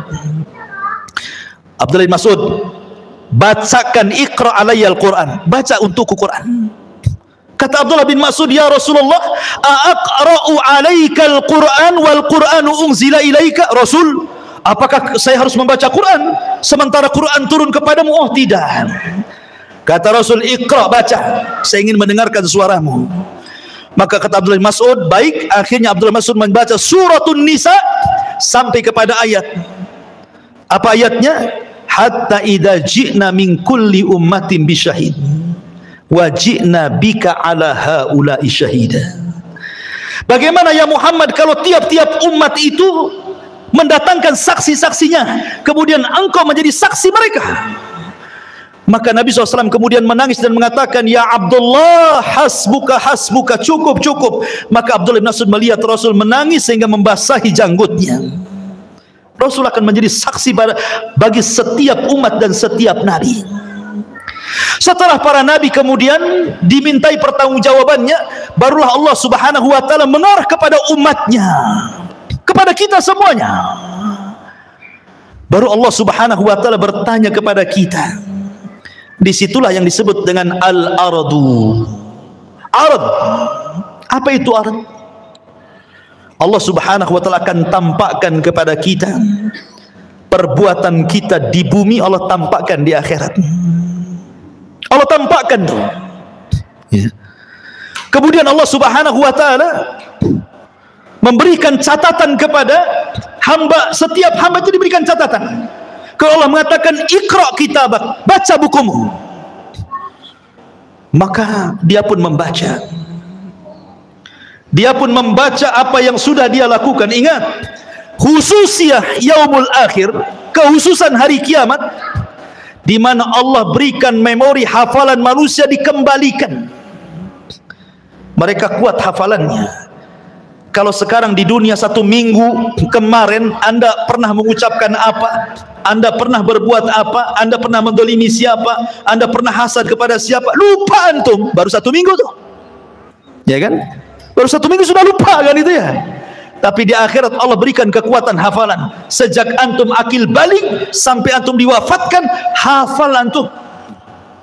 Oh, jam segini hari ini tanggal sekian sekian aku begini begini begini. Hafal. Untuk dicocokkan dengan catatannya. Dan ketika itu ikhwatu fiddin tidak bisa berdusta di hadapan Allah. Yauma nakhtimu ala afwahihim wa tukallimuna aydihim wa tashhadu arjuluhum bima kanu ya'malun. Mulut terkunci, tangan bicara, kaki menyaksikan apa yang sudah diperbuatnya. Bayangkan, saksi bukan hanya anggota badan, bahkan kulit jadi saksi. Kulit tiba-tiba bicara di hadapan Allah dan menyalahkan badannya. Akhirnya badan kemudian mengkritik kulit dan mengatakan, lima syahidtum alaina, kenapa engkau wahai kulit menjadi saksi bagi badanmu sendiri? Kata kulit, antaqana Allah, Allah yang membuat bicara, aku mau apa? Tidak cukup dari situ, bumi yang kita pijak akan jadi saksi. Karena yauma idin tuhadditsu akhbaraha, pada hari itu bumi menghabarkan kisah-kisah orang yang pernah di atas bumi itu. Lautan akan jadi saksi, langit akan jadi saksi, malaikat akan jadi saksi. Siapa yang bisa mungkir dari kesalahan, ikhwan? Semua jadi saksi. Di bumi antum bisa bayar lawyer, cari yang pandai bicara, dia bisa mendustakan yang jujur didustakan. Di akhirat lawyer aja butuh lawyer, lawyernya butuh lawyer, pengacaranya butuh pengacara. Tapi di akhirat tidak ada pengacara. Apa yang mau diacarakan? Nggak ada pengacara. Ya. Semua jadi saksi. Ma'asyiral muslimin yang dimuliakan Allah Subhanahu wa taala, mulailah manusia dihisab. Pertama, kemudian Allah Subhanahu wa taala akan terbangkan catatannya. Di situ ada yang mengambil dengan tangan kanannya, dengan tangan kirinya, dengan tangan kiri dari belakangnya, dan itu menunjukkan keselamatan dan tidaknya orang. Orang yang beriman ambil dengan tangan kanannya. Dengan bangganya dia mengatakan, "Ha umqra'u kitabiyah." Baca kitabku, katanya. Dia sudah tahu isinya baik. Itu bangga dia. Tetapi orang-orang yang mengambil catatan dengan tangan kirinya, dia mengatakan apa? "Ya laitani lam uta kitabiyah wa lam adri ma hisabiyah." Duhai kiranya aku tidak mau mengambil catatanku dan aku tidak tahu apa hisabku. Sampai terakhir dia mengatakan, "Ma agna anni maliyah halaka anni sultaniyah." Duhai kiranya kekuasaan yang aku bangga-banggakan di dunia enggak ada manfaatnya. Duhai kiranya harta yang bertumpuk di dunia pun tidak ada faedahnya. Menyesal dia. Kan itu ya. Kemudian mereka dikumpulkan di padang mahsyar, terjadilah hisab kepada binatang. Di situ dikumpulkan semua binatang, mulai dari semut sampai kepada buaya darat, dikumpulkan semua di situ. Kenapa? Karena di antara binatang juga ada yang saling mendolimi, yang bertanduk nanduk, yang tidak bertanduk. Buaya makan ular, ular makan binatang lainnya, binatang ini terus makan makanan sampai ke yang kecil, saling makan memakan. Zalim di antara binatang. Allah Maha Adil, ada hisab di antara binatang. Yang tadinya kambing yang bertanduk, yang suka nanduk, yang tidak bertanduk, tanduknya dicabut, diletakkan kepada yang tidak bertanduk. Tanduklah seberapa banyak kau ditanduk di bumi, katanya. Terjadi hisab, tapi mereka tidak diazab, mereka hanya dihisab saja. Setelah binatang-binatang dihisab, Allah mengatakan, "Kunu turaba," jadilah kalian tanah. Orang-orang kafir melihat ketika binatang-binatang habis dihisab jadi tanah, maka mereka mengatakan, "Ya laitani kuntu turaba." Duhai kiranya aku jadi tanah juga lah, katanya. Tapi tidak mungkin jadi tanah. Tetap mereka dihisab dan diazab. Ikhwan, manusia akan dikumpulkan selama 50.000 sanah, 50.000 tahun dalam kondisi berdiri. Tidak ada di padang mahsyar itu yang duduk kayak antum gini, enak kali.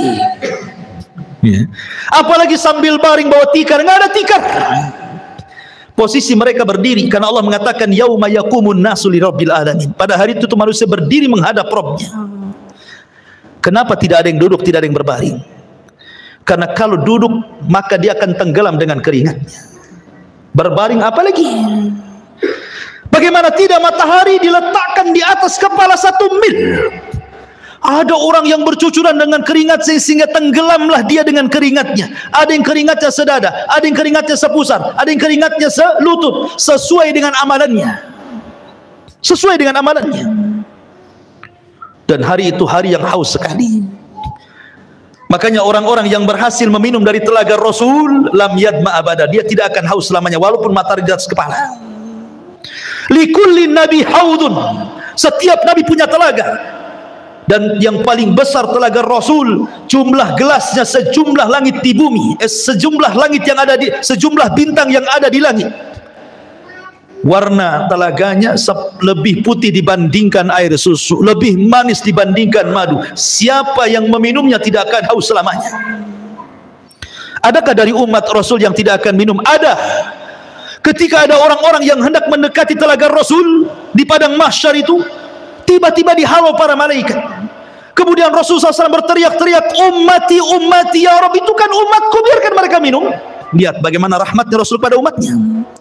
Tapi Allah mengatakan, "Ya Muhammad, innaka la tadri ma ahdatsu ba'daka, innahum ghayyaru wa baddalu." Hai Muhammad, kau enggak tahu apa yang terjadi dengan umat mereka, sudah merubah-rubah petunjukmu, sudah merubah-rubah sunnahmu. Biarkan mereka tidak minum. Ma'asyiral muslimin yang dimuliakan Allah Azza wa Jalla, manusia akan tenggelam dengan keringatnya. Kemudian manusia pun bingung karena mereka harus berdiri, entah apa yang harus dilakukan mereka. Mereka menunggu faslul qadha, bagaimana putusan Allah kepada mereka, masih bingung. Akhirnya mereka pun berjalan kepada Adam, ya Adam, engkau kan bapa kami, mintalah syafaat kepada Allah. Tidakkah kau lihat, tidakkah kau iba kepada kami? Kami sulit di sini.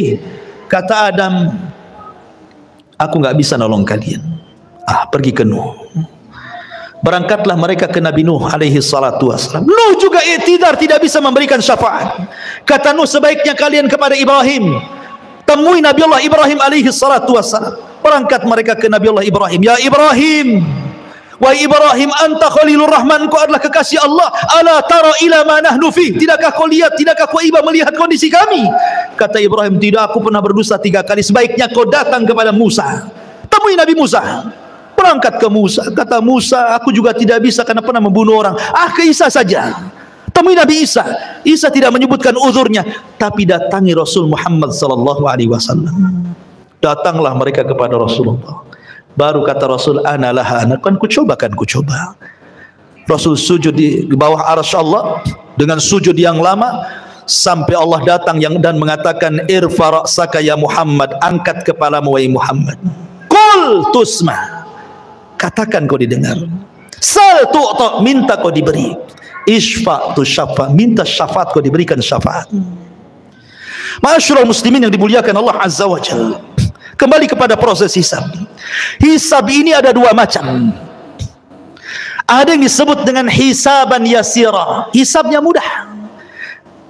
Ada yang disebut hisaban asira, hisabnya sulit.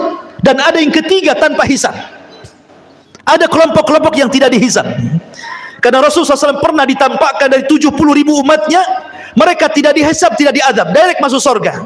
Kemudian ketika ditanya siapa mereka orang-orang yang tidak dihisab itu Rasul, kata Rasul, alladzina la yastarqun wa la yaktawun wa la yatatayyarun wa ala rabbihim yatawakkalun. Orang yang tidak minta diruqyah, tidak minta dikai besi panas yang digunakan untuk perobatan, dan tidak tatayur, menjadikan sial dan hoki kepada sebuah benda atau suara, dan mereka senantiasa tawakal kepada mereka. Orang-orang yang masuk surga tanpa hisab dan adab, tidak akan dikumpulkan di padang mahsyar, direct masuk surga. Tetapi orang-orang yang hisabnya sulit dan orang yang hisabnya mudah tetap di padang mahsyar. Cuman mereka tidak sampai 50.000 tahun, tergantung hisabnya. Kalau hisabnya mudah sebentar saja, karena umat Islam, orang-orang yang beriman, hisabnya cepat. Allah hanya menghisab manusia itu setengah hari. Bagi orang-orang yang beriman, tidak sampai 50.000 tahun, setengah hari saja. Tapi setengah hari kehidupan akhirat, bila dibandingkan dengan kehidupan dunia, sama dengan 500 tahun. Karena Allah mengatakan, inna yauman inda rabbika ka'alfi sanatin mimma ta'udun. 1 hari kehidupan akhirat sama dengan 1000 tahun kehidupan dunia. Berarti setengah harinya 500 tahun. Dan orang yang beriman yang mendapatkan hisab itu hanya dari ba'da zuhur ke ba'da asar saja, setengah hari. Tapi setengah hari kehidupan akhirat, bukan setengah hari kehidupan dunia. Ya, 500 tahun juga. Makanya orang-orang miskin lebih dahulu masuk surga setengah hari dibandingkan orang kaya. Orang kaya nunggu dulu 500 tahun baru masuk surga. Orang miskin dah masuk surga. Kenapa? Pertanyaannya berat. Min aina iktasabahu wa fima anfaqahu. Dari mana kau dapatkan harta itu? Kemana kau belanjakan? Kan itu ya. Banyak pertanyaannya. Kos-kosan 5-5-nya ditanya. Kan itu ya. Antum punya apa lagi? Mobil 3 direntalkan, semua ditanya. Dari mana kau beli mobil itu? Kemana kau belanjakan? Semua ditanya. Akan ditanya semuanya. 1 hari antum belanja seberapa kali ke mall tuh? Ditanya. Kan itu. Emang nggak ditanya dibelanjakan? Semua ditanya. Ini makanan yang kita makan ditanya, minuman yang kita minum ditanya. Makanya Allah mengatakan, falyangduril insan ila ta'ami. Hendaklah manusia melihat kepada makanan yang dimakannya, karena semua akan ditanyakan. Allah mengatakan dalam Al-Quran, dalam surah Al-Hakumut Takatsur, la tus'alunna yawma idzin anin na'im. Akan ditanya pada hari kiamat itu semua nikmat yang Allah anugerahkan kepada kita. Ingat, hisab itu ada 2 cara. Orang yang berdebat dalam hisab celaka dia, pasti masuk neraka. Man nukisha fil hisab halak, kata Rasul. Orang yang melakukan perdebatan dengan Allah ketika hisab, celaka dia. Maksudnya apa? Allah akan mengatakan, dulu ku beri mata kau, sudah kau syukuri matamu? Jawab. Maka dia mengatakan, belum ya Rabb. Ya. Dulu ku beri telinga, itu sebagai amanah, kau gunakan untuk apa telingamu? Untuk maksiat kau untuk taat? Oh, untuk maksiat ya Rabb. Terjadi dialog. Ya. Kalau terjadi munakosah dialog seperti ini, celaka orang ini. Tetapi kalau yang kedua ini tidak terjadi dialog, dia hanya mengiyahkan saja kata Allah, bukankah dulu di bumi aku berikan begini? Iya. Bukankah dulu di bumi aku berikan ini? Iya. Iya, gitu saja. Dia enggak bantah. Maka Allah mengatakan, al-an satartuka wa ghafartu dzanabak. Al-an satartuka, sekarang kututupi dosamu. Wa ghafartu dzunubak, dan ku ampuni dosa-dosamu. Ini hisaban yasira namanya. Hisab yang mudah, hanya ditanya tapi tidak perlu jawab. Tetapi yang memerlukan jawaban sehingga terjadi munakosah dialog antara Allah dengan kita, ini celaka orang ini. Ya, pasti binasa orang ini. Hisabnya sulit. Ketika semua sudah dihisab, maka datanglah mizan, timbangan. Barulah timbangan. Faman thaqulat mawazinu fahuwa fi 'ishatir radiyah wa man khaffat mawazinu fa ummuhu hawiyah wa ma adraka ma hiya narun hamiyah. Siapa yang berat timbangan baiknya, maka dia dalam kehidupan yang diridai masuk surga. Tapi siapa yang berat timbangan buruknya, dipastikan masuk neraka. Ma'asyiral muslimin, setelah terjadi penimbangan amal, maka manusia mulai dikelompokkan tuh dengan sesembahannya masing-masing. Nyembah apa antum di bumi? Nyembah pohon, bersama pohon itu. Nyembah ular sendok, bersama ular sendoknya. Nyembah apa lagi? Batu, bersama batunya. Semua orang dikumpulkan dengan sesembahannya. Dan ketika orang-orang kafir, orang munafik, orang yang beriman sudah terkelompok-kelompok, maka Allah mengatakan, wasiqal ladzina kafaru ila jahannam zumara. Giring orang-orang kafir itu, masukkan ke neraka saja. Mereka tidak akan sempat meniti siratal mustaqim. Padahal Allah mengatakan, wa in kuntum illa wariduha, kalian pasti akan melewatinya. Tapi orang kafir direct masuk neraka, tidak ada lintas melintasi siratal mustaqim. Ketika semua orang-orang musyrik, orang kafir sudah Allah masukkan ke neraka, tinggal mukmin dan munafik. Di sini Allah Subhanahu wa taala bagikan cahaya, setiap orang dapat cahaya. Cahaya itulah bekal kita meniti titian siratal mustaqim. Karena itu gelap, neraka jahanam itu gelap. Karena titian itu terbentang di neraka jahanam. Karena Allah Subhanahu wa taala mengatakan, wa jaa rabbuka wal malaku saffan saffa wa ji'a bi jahannam yauma idzin yatadzakkarul insan andalahu dzikra. Ketika Allah datang menemui makhluknya di padang mahsyar, malaikat bersop-sop, Allah katakan, jahanam tarik ke sini. Jahanam pun ditarik. Jahanam punya 70.000 tali kekang. Satu tali kekang ditarik 70.000 malaikat. Besar. Ya. Kemudian di hadapan manusia, kemudian Allah bentangkan di situ siratal mustaqim, jisrun, jembatan yang terbentang di antara neraka jahanam. Jembatan itu halus, lebih halus dibandingkan rambut, lebih tajam dibandingkan pedang. Bahkan jembatan itu akan berlenggak-lenggok, dia tidak diam dan licin. Hanya orang-orang yang ditakdirkan bisa melintasi titian itu. Dan yang pertama meniti jembatan itu adalah Nabi SAW. Ketika Nabi SAW sudah meniti sirat, maka Nabi akan berdiri di ujung titian yang sudah dia sampai di situ, di kontara. Setiap ada umatnya lewat, Rasul mengatakan, ya Rabbi salim salim, ya Rabb selamatkan, selamatkan, selamatkan, selamatkan. Saking kasihannya Nabi dengan kita. Ada yang melewati titian seperti kilat, sudah sampai di sana, gitu ya. Ada yang seperti angin, sudah di sana. Ada yang seperti kuda balap, sudah di sana. Ada yang seperti lari kencang. Ada yang merangkak-rangkak. Ada yang terkena kalalib. Ya.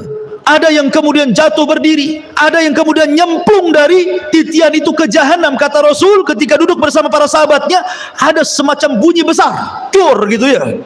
Kata Rasul mengatakan, tahukah kamu itu suara apa? Sahabat mengatakan, tidak tahu wahai Rasul. Itu batu segede unta 70 tahun yang silam jatuh dari titian dan baru sampai sekarang di intip neraka jahanam. Artinya kalau orang jatuh dari titian sampai neraka itu 70 tahun itu baru sampai di dasar jahanam. Naudzubillah. Ya.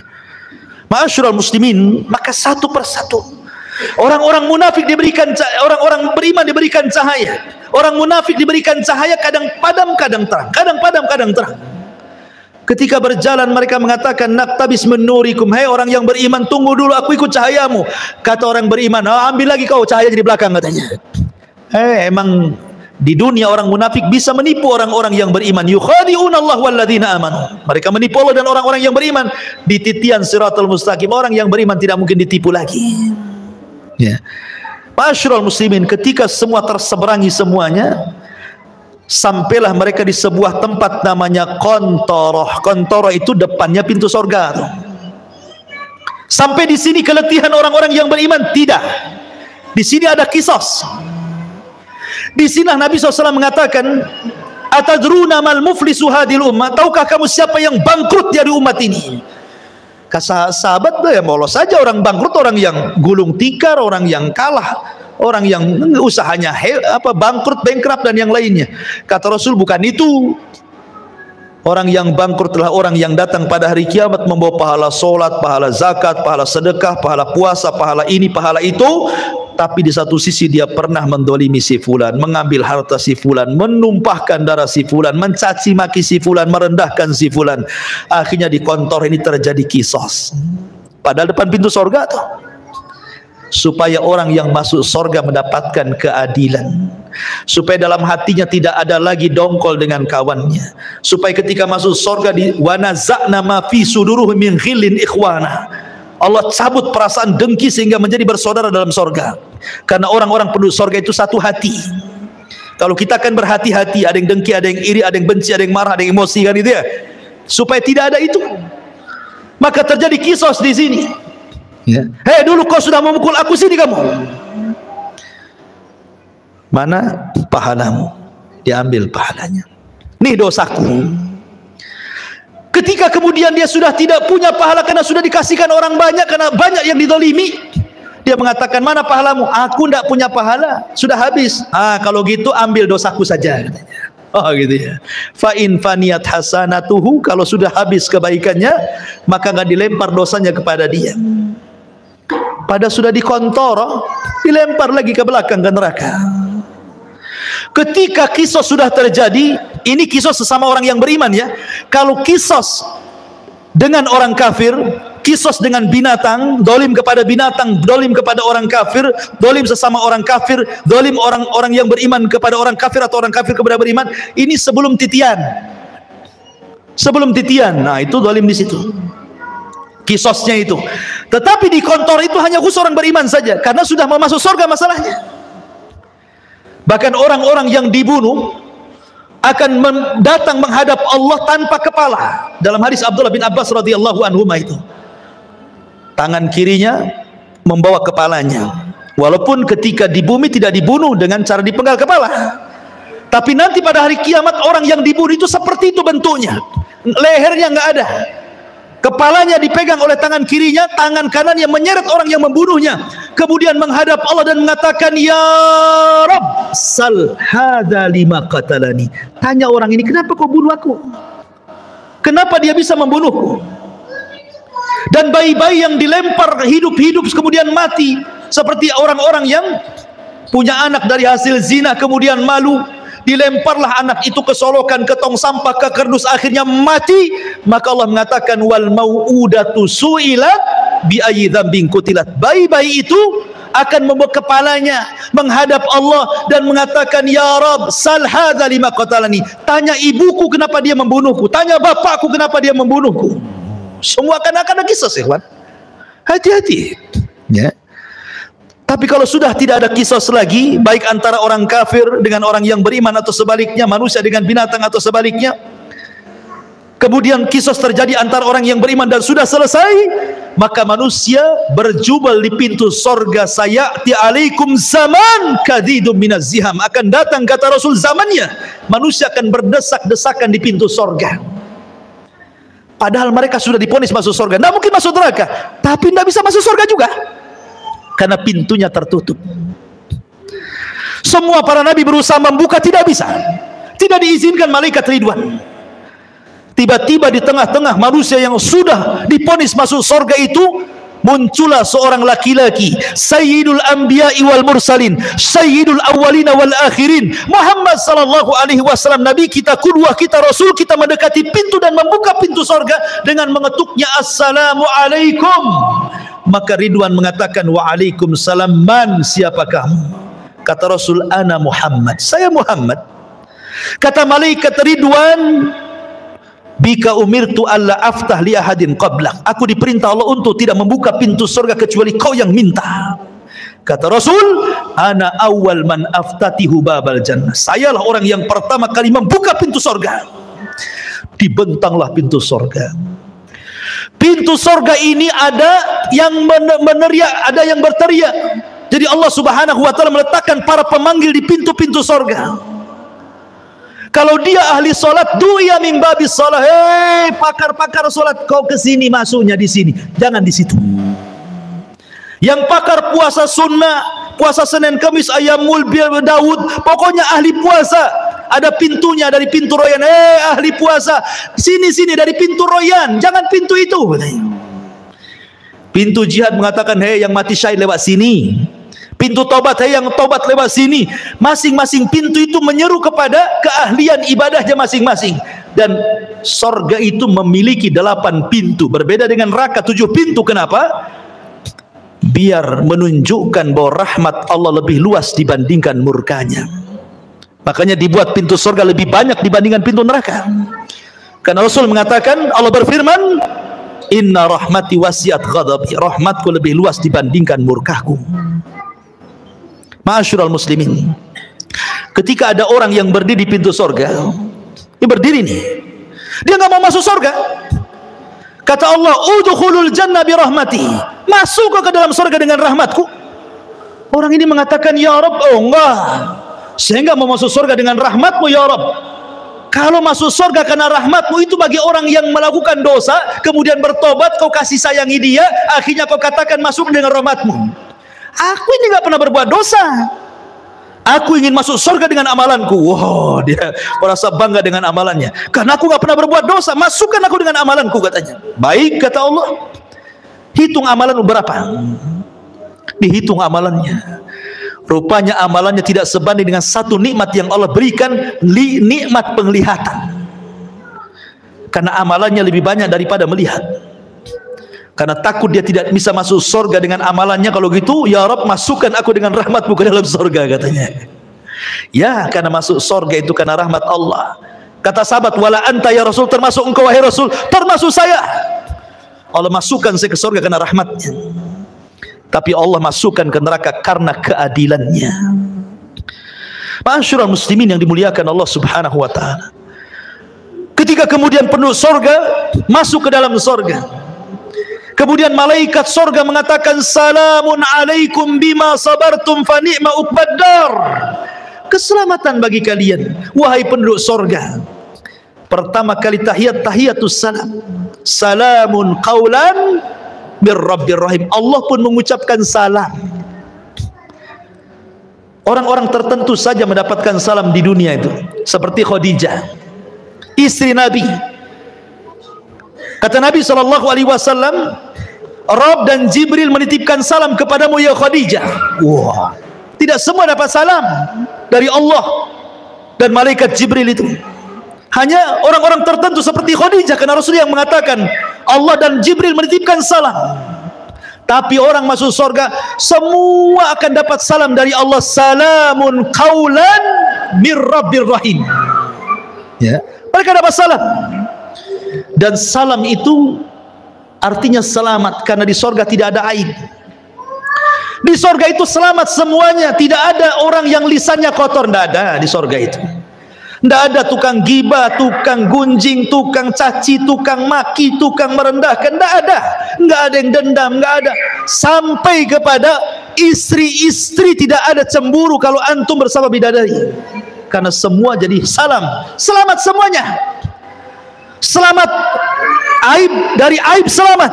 Antum tidak kencing, antum tidak berak, antum tidak meludah, antum tidak mengeluarkan dahak, antum tidak ada congeknya bahasa kita. Pokoknya selamat badannya. Sampai-sampai ditanya Rasul, kalau hari-hari makan minum, cemana beraknya, cemana kencingnya? Kata Rasul, berak dan kencingnya dengan keringat. Dengan keringat.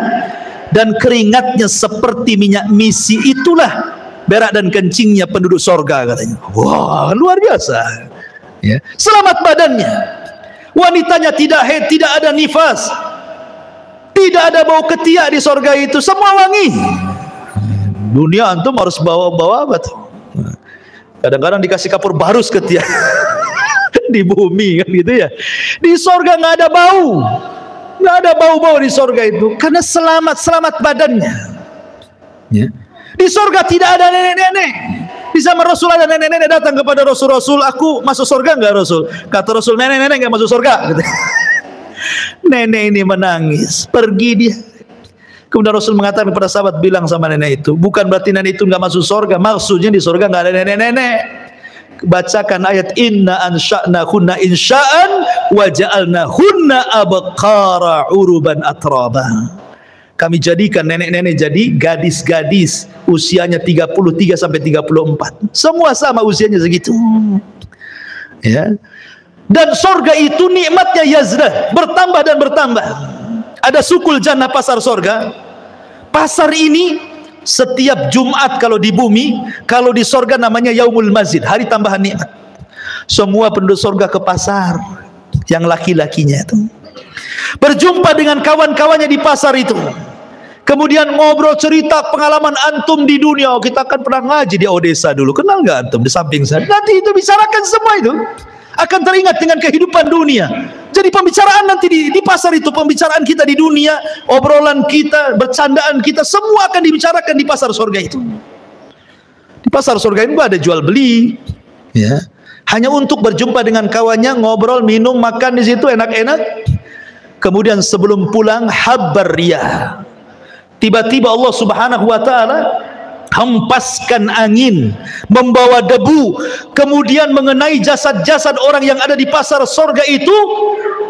Fayazdad husnan wa jamala, maka dia akan bertambah gantengnya, bertambah sehatnya, bertambah kekarnya, bertambah indah. Ketika pulang istrinya nggak kenal. Laqad izdastum husnan wa jamala. Wahai suamiku, kenapa kau makin tampan, makin ganteng, makin itu? Dalam kisah Israiliyat disebutkan, ini Israiliyat lagi ya. Jadi di pasar-pasar surga itu banyak gambar macam-macam. Ya, mungkin kalau di dunia itu antum tahu tukang cukur, kan banyak tuh gambarnya kan. Ada yang jenis begini rambutnya, jenis begini rambutnya, jenis begini, kan banyak tuh. Tinggal tunjuk saja, cukur saya seperti ini. Nanti dicukur kayak gitu kan. Nah di sorga itu akan dibentuk tuh macam-macam gambar yang ganteng-ganteng itu, tinggal nunjuk saja Anda akan seperti itu. Itu cerita Israiliyat.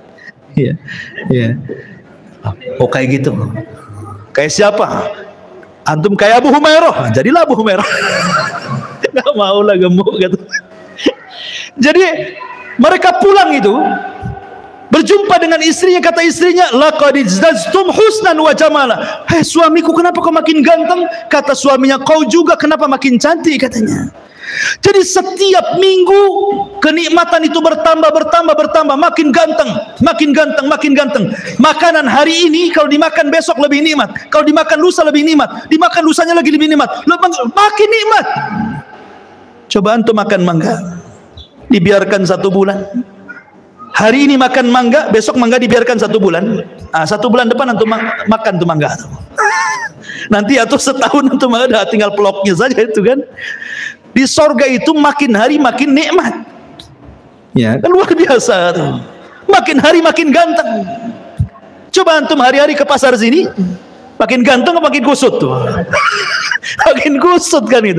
Stres, apalagi bawa istri yang dicatat beli bawang, pulang beli baju pula kan. Stres lagi. Makin turun alisnya. Ya. Ma'asyiral muslimin yang dimuliakan Allah Azza wa Jalla, ketika orang masuk surga, pertama yang dimakan apa? Dan pertama yang diminum apa? Yang pertama dimakan itu kabidil hut. Hatinya ikan paus. Tentu ikan paus akhirat, bukan ikan paus di Salus kayak kan, istilah ikan paus. Kemudian makan air jahe. Jahenya jahe sorga. Kata Abdullah bin Abbas, dunia dan sorga itu hanya mirip nama, tapi hakikatnya berbeda. Di dunia ada jahe, air jahe, wedang jahe. Di sorga ada wedang jahe. Hanya kesamaan nama, tapi hakikatnya berbeda. A'dadtu li ibadis salihin ma la ainun ra'at wa la udhunun sami'at wa la khatara ala qalbi bashar. Ya. Kenikmatan di sorga itu tidak bisa dilihat mata, didengar telinga, terlintas pun tidak. Bagaimana caranya menggambarkannya? Jadi hanya kemiripan nama saja. Di sorga ada pisang, di dunia ada pisang, tapi pisang sorga beda rasanya. Di sorga ada madu, di dunia ada madu, beda madu sorga. Di sorga ada khamar, di dunia juga ada khamar, beda. Khamar di dunia ini paling rendah sakit kepala orang minum, paling tinggi teler tidur di got. Ya.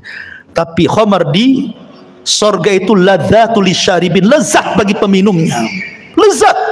Ya. Ma'asyiral muslimin, dan di sorga Allah sudah peruntukkan satu orang mendapatkan 2 istana minimalnya. Karena Allah mengatakan waliman khafa maqama rabbih jannatan, bagi orang yang takut Allah sediakan 2 istana. Dan dia akan mendapatkan nikmat yang besar sebagaimana ahlun nar akan mendapatkan azab yang besar. Ketika penduduk sorga, idza dakhala ahlul jannatal jannah wa idza dakhala ahlun narun nara, apabila penduduk sorga masuk ke dalam sorga, penduduk neraka masuk ke neraka, ji'a bil mauti ala suratil kabsi, didatangkan kematian dalam bentuk kambing gibas, disembelihlah kematian itu sehingga tidak ada kematian lagi. Maka datanglah penyeru kepada penduduk sorga, ya ahlal jannah la mautalakum wa ya ahlan nar la mautalakum.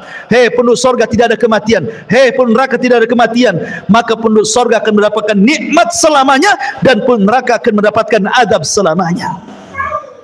Itulah ringkasan perjalanan manusia dari kelahiran sampai wafat, sampai di padang mahsyar, sampai masuk ke dalam sorga dan neraka. Tentu yang saya ceritakan ini bagian kecil, hanya gambaran, karena hakikatnya jauh dibandingkan yang diceritakan. Sehebat apapun orang menggambarkan sorga, sorga menyelisihi gambarannya, karena sorga tidak bisa dibayangkan. Kita hanya menukilkan sabda-sabda Nabi, ayat-ayat Al-Quran, beginilah gambaran sorga, karena tidak semua dibentangkan. Ya. Oleh karena itulah perlu keimanan yang kuat tentang adanya hari akhir. Makanya di antara satu dari rukun-rukun iman, al-imanu bil yaumil akhir, beriman dengan hari akhir. Wallahu a'lam bishawab.